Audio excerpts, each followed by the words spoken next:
আজকে বাসায় গ্যাস নাই, যার কারণে আজকে রান্না বান্না হলো না, আর খাইলাম মুড়ি। আসসালামু আলাইকুম, welcome back to my another blog.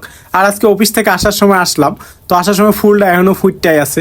তো আসার সময় সবাই বলতেছিল আজকে নেই বাসায় গ্যাস নাই, তো সবাই কি করবে সেটা চিন্তা ভাবনা করতেছে। তো আমি তারপরেও চলে গেছিলাম চুলা পরে, যে আলু সিদ্ধ দিয়ে ভাত খায়, তারপরে আলু সিদ্ধ দিয়ে ভাত খাইলাম। কিন্তু দেখলাম চুলা তো জ্বলে না, এদিক আর ওই দিক তো চুলা জ্বলে না। পাশের বাসায় উঠে দিছি, ওই বাসায় জ্বলে না। কিন্তু কিছু করার নাই, এখন চুলা যেহেতু জ্বলে না, তখন খাওয়ান তো বন্ধ করা যাবে না। তো ভাবলাম রাতের খাবারটা হালকা ভাতটা খাই, তার জন্য দোকানে চলে যেতেছিলাম। দোকান থেকে মূলত এখন আমি মুড়ি কিনে আনবো, মুড়ি আর চিড়ি দেওয়া রাতের খাবারটা শেষ করব। আর দিনের বেলা সকালবেলা 2টা পরোটা খাই অফিসে চলে যাবো। আর লাঞ্চের বেলা যে কোনো হোটেলে তো মাছ দিয়ে ভাত খেয়ে নিব। তো এভাবেই আজকে 2-1 দিন কাটাতে হবে। তার জন্য গেছিলাম বাজারে, তো বাজারে যে মুড়ি নিয়ে নিয়েছিলাম। আর মুড়ি দোকান থেকে মুড়ি নেওয়ার পর চিনি নিছি, মুড়ি আর চিনি একসাথে রুমে নিয়ে আসতে পারছি।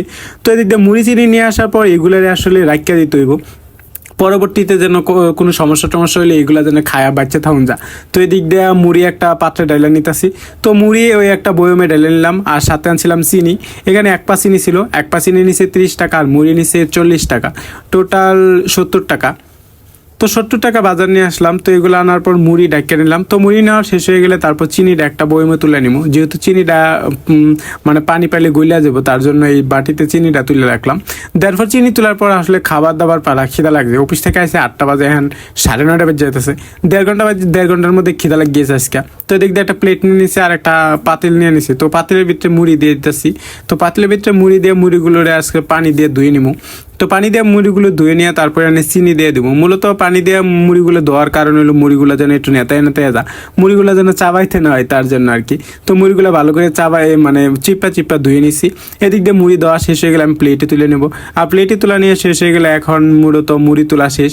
তো এখন আমার নিয়ে নিতে হবে মূলত চিনি। তো এদিক দিয়ে চিনির কৌটাটা ছিল, তো চিনির কৌটাটা নিলাম। তো এদিক দিয়ে চিনির কৌটা নিয়ে 2 চামচ চিনি নেব। চিনি যদিও এত বেশি খাওয়া উচিত না আমাদের, চিনি শরীরের জন্য খুবই ক্ষতিকর একটি খাবার।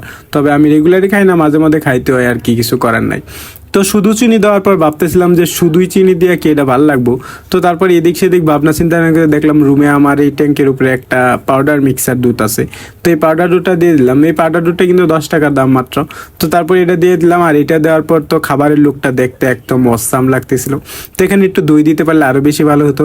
আসলে ব্যাচেলার লাইফ কিংবা আজকে হুট করে এইসব খাবার দাবার তো এত বেশি 8 মিনিট লাগবে না। তো এটাই ভালো করে মাখাই নিতেছিলাম, এদিক আর ওইদিক ভালো করে মাখাইতেছিলাম। তো মাখানো শেষ হয়ে গেলো, মূলত এখন এটা খাবার পালা। তো আপনারা বলতে পারেন যে আজকের খাবারটা আসলে কেমন হয়েছে। যদিও মহান আল্লাহ তাআলা রিজিকে আমার এইটুক রাখছে, তার জন্য আজকে এটাই। তো আজকে হয়তো রিজিকে ভাত লেখা নাই, তার জন্য আজকে ভাত পাইলাম না। তো এটা দিয়ে আজকে রাত্রে খাবারটা শেষ করলাম। আলহামদুলিল্লাহ আমি সুখী, আমি হ্যাপি। তো আল্লাহ যেভাবে রাখুক, তো সেভাবেই আমরা আলহামদুলিল্লাহ শুকরিয়া আদায়। Tata, bye bye.